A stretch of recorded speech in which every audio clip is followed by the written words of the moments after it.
यहाँ पे उपस्थित अनुपस्थित सभी गुरु भाई बहन के चरणों में प्रणाम करती हूँ। मेरा प्रणाम स्वीकार करें।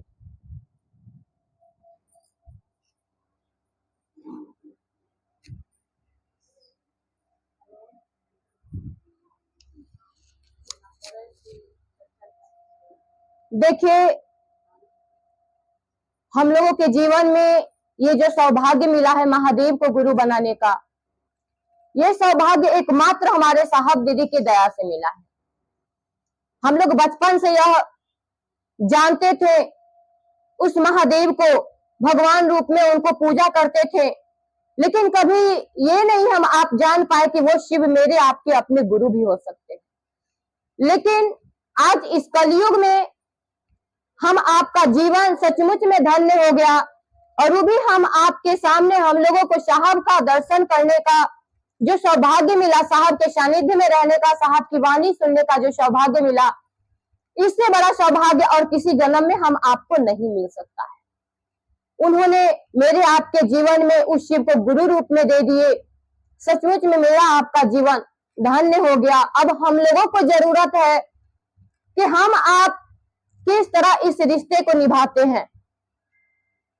सचमुच में अभी हम लोग सुने गुरु बहन से कि एक ही दिन बेचैनी क्यों, तड़प क्यों, आज ही आपका मेरा मन क्यों बेचैन और तड़प रहा है, ये तड़प प्रतिदिन क्यों नहीं। साहब हमारे कहे हैं कि संत कभी मरते नहीं। साहब के यहाँ पुण्यतिथि में गुरु भाई बहन गए हुए हैं। साहब कहते हैं कि आप लोग आए हैं यहाँ पे, तो मैं नीलम दीदी के पति होने के नाते खुश हो सकता हूँ, क्योंकि वो मेरी पत्नी है। लेकिन एक शिव शिष्य कभी खुश नहीं हो सकता, शिव शिष्य हरिंद्रानंद कभी खुश नहीं हो सकता। अगर सचमुच में आपको खुशी देनी है तो जिनके लिए आप आए हैं, वो जिस काम को करते हुए इस शरीर को छोड़ी हैं, उस काम को आप करिए। और साहब हमारे कहे हैं, सचमुच में यह बात सत्य है कि संत कभी मरते नहीं। जब हम आप ही इस बात को कहते हैं कि हम जहां भी उनको याद करते हैं, वहां महसूस होता है कि मेरे साहब दीदी तत्क्षण परिणाम देते हैं और महसूस करा देते हैं कि वो मेरे आपके साथ है। इस धरती पे राम आए, कृष्ण आए, सीता आए, राधा आए, जिनको आज हम आप भगवान रूप में पूजते हैं। आज उनके नामों का वर्णन बहुत विख्यात है और सभी लोग बहुत अच्छे से जान रहे हैं। इस धरती पे राम जब भगवान रूप में आए तो वो भी एक मनुष्य के रूप में धरती पे जन्म लिए थे, और उनका भी इस धरती से जिस दिन जाने का दिन हुआ, वो भी इस धरती को छोड़ के गए। वो भी तो मनुष्य रूप में ही धरती को छोड़े थे। फिर उनका पुण्यतिथि तो मनाया नहीं जाता। कृष्ण इस धरती पे मनुष्य रूप में आए, वो भी धरती को छोड़े, लेकिन उनका भी पुण्यतिथि नहीं मनाया जाता। राधा, सीता, जिनको आज हम भगवान रूप में पूजते हैं, माँ के रूप में जानते हैं, वो भी शरीर में थी, वो भी इस धरती को छोड़ी। वो दिन भी कोई दिन था, लेकिन उनकी भी पुण्यतिथि नहीं मनाई जाती। तो ये बात हम आपको विचार करना होगा। साहब हमारे कहे हैं एक बार कि जब धरती नीलम छोड़ी थी, उसके बाद जितना दिन मैं जॉब में रहा, 3 साल 4 साल, तब तक मैंने पुण्यतिथि नहीं मनाया नीलम का। लेकिन जैसे ही मैं रिटायर हुआ, उसके बाद लोगों ने नीलम का पुण्यतिथि मनाना शुरू कर दिया। मैं लोगों के बस में आ गया, तो मैं क्या कर सकता हूं। लोग जिसको अपना जो मन कर रहा है सब कर रहा है।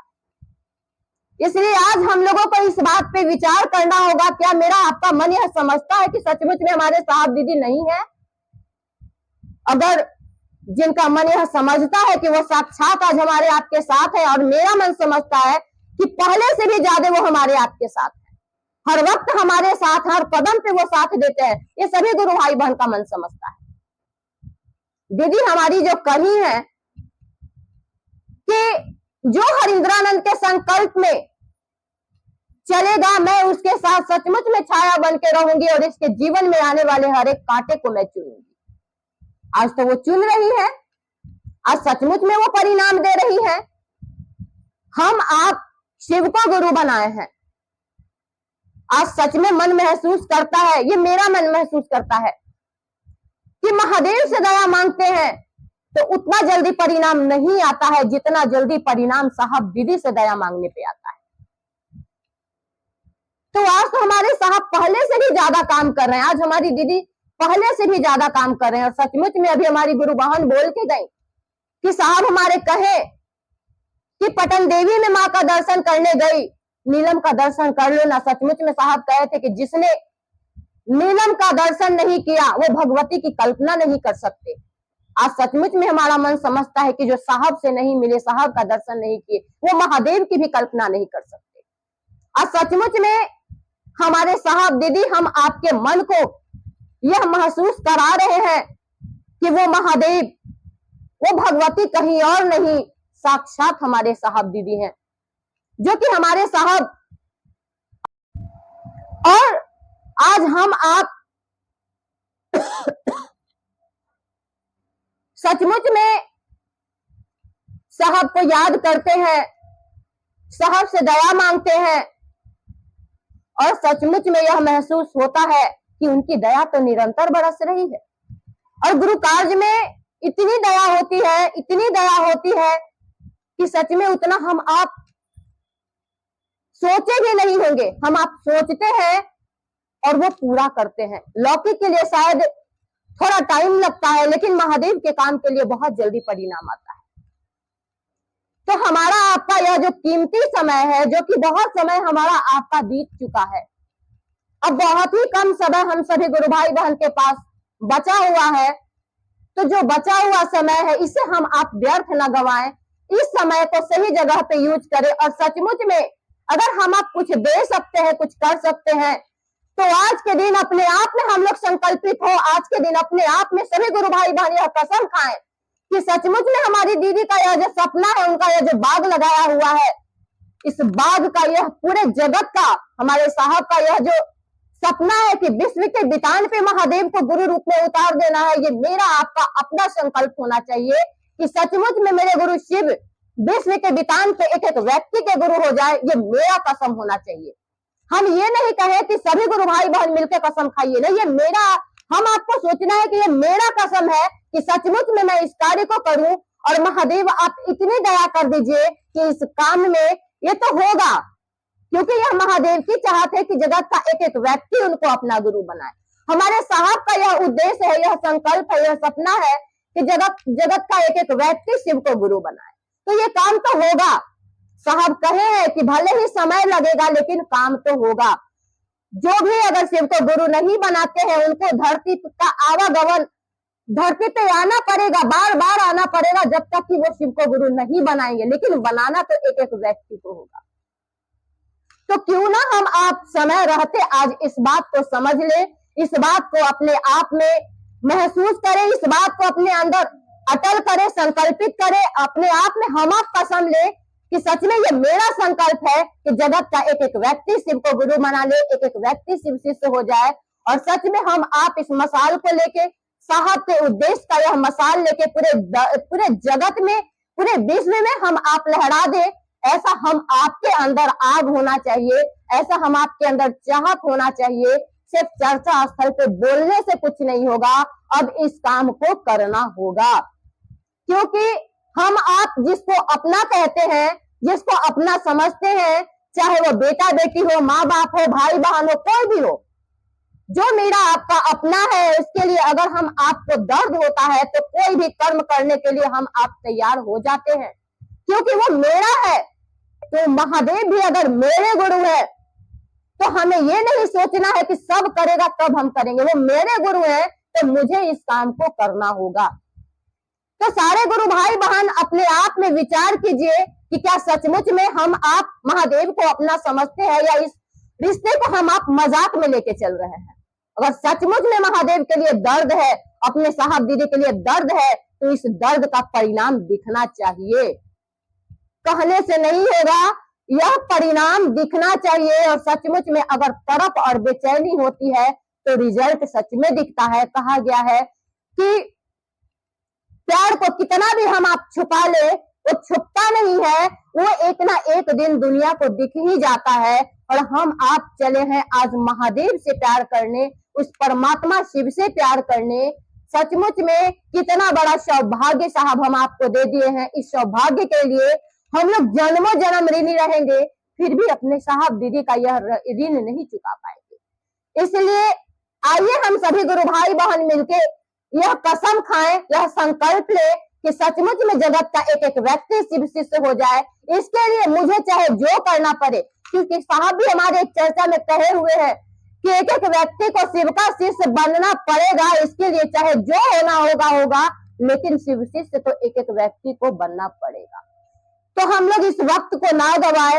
ये कोई नहीं जानता है कि कौन सी सांसें अंदर जा रही है और बाहर निकल रही है, तो वो बाहर की बाहर ही रह जाए। ये कोई किसी के बारे में नहीं जानता है। इसलिए बचे हुए समय को हम आप सही जगह पे यूज करें और हमारे आपके जीवन में जो हो रहा है वो होने दीजिए। जो महादेव हमारे चाहते हैं होता वही है, जो हमारे गुरु की चाहत है, जो हमारे गुरु की इच्छा है वही हो रहा है। तो हम आप अपने लिए चिंता करके हम आप कुछ ना सोचिए कि मुझे ये करना है वो करना है, क्योंकि सच में कहा गया है कि जिस समय से हम शिव को गुरु बनाते हैं उसी समय से शिष्य की जिम्मेवारी गुरु ले लेते हैं और गुरु अपने शिष्य के लिए सोचना शुरू कर देते हैं।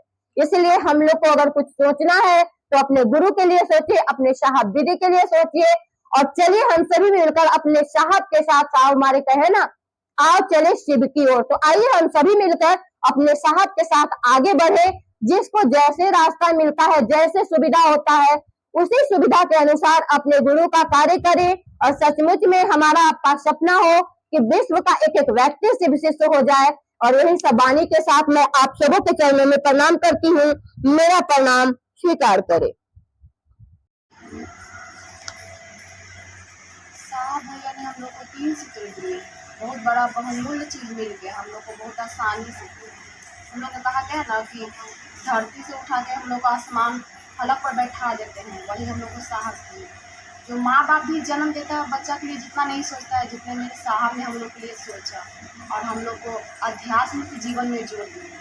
बहुत बड़ा चीज़ है, बहुत बड़ा रहस्य है। बस अब देखिए हम उनके बातों पर अटल रहें और साहब के हर एक बात को हम अपने जीवन में उतारेंगे तो बहुत साहब हम लोग को बहुत मदद करें। साहब दीदी भी कहे थे कि मैं छाया बनकर हमेशा आप लोग के साथ रहूँगी, बशर्ते गुरु कार्य में। तो वही हम लोग को करना है, एक दूसरे से जोड़ना है। और साहब ने हम लोग को 3 सूत्र के जरिए बताए हैं। पहला में दया मांगने के लिए कि हे शिव आप मेरे गुरु हैं, मैं आपका शिष्य हूँ, मुझ शिष्य पर दया कर दीजिए। और दूसरा सूत्र है चर्चा करना, एक दूसरे से कहना है कि शिव मेरे गुरु हैं, आपके भी हो सकते हैं।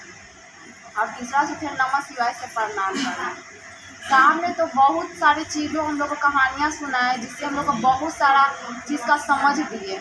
तो साहब कोई बोला कि जन्मदिन में हमको गुलदस्ता देता है, तो गुलदस्ता तो हम लोग का ये फूल होता है जो मुरझा के गिर जाता है या सूख जाता है, उसका कोई काम नहीं। हमको एक शिव शिष्य चाहिए। तो कहे हम लोग को भी यही फर्ज बनता है कि हम लोगों को जोड़े, एक दूसरे को कहे कि शिव मेरे गुरु हैं, आपके भी हो सकते हैं। यही सब चीज़ से हम लोग साहब बहुत सारी कहानी सुनाए थे। साहब एक बात ये भी कहे थे कि एक गौशाला था और राजा था, तो राजा अपने राज्य से रोज़ एक गौ को दान करता था। तो वो गौ को दान करता था, लेकिन एक दिन ना उसके मन में सिर्फ ख्याल आया कि उस गौशाला में एक गाय ना दूध कम करती थी, शायद ना लगता होगा, तो क्यों ना इस गाय को ही आज दान में दे दिया। लेकिन वो ऐसा किया नहीं, वो बस सोचा ही था।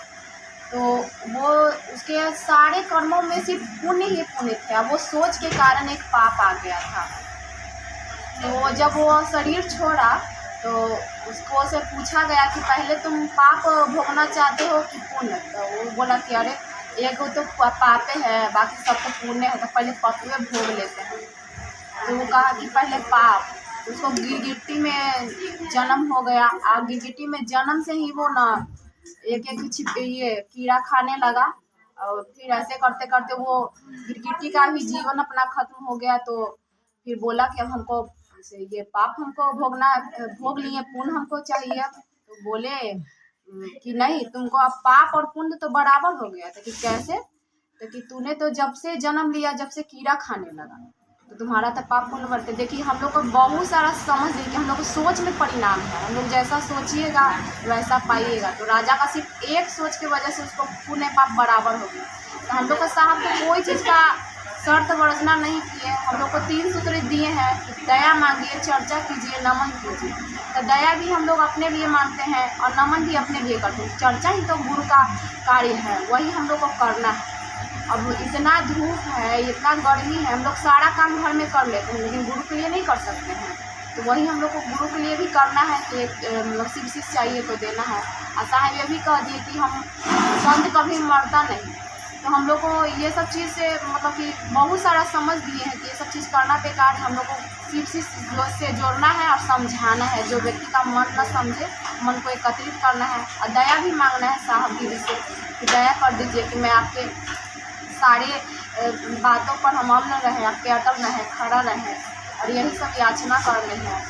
और हम लोग सभी गुरु भाई बहन को मिल के गुरु के प्रति जागृति करना है। एक दूसरे के बिना सहयोग के नहीं हो सकता है। साहब से दया मांगिए कि हम लोग एकता बना के आपके कार्य में अमल करें और खड़े रहें। यही सब लोग से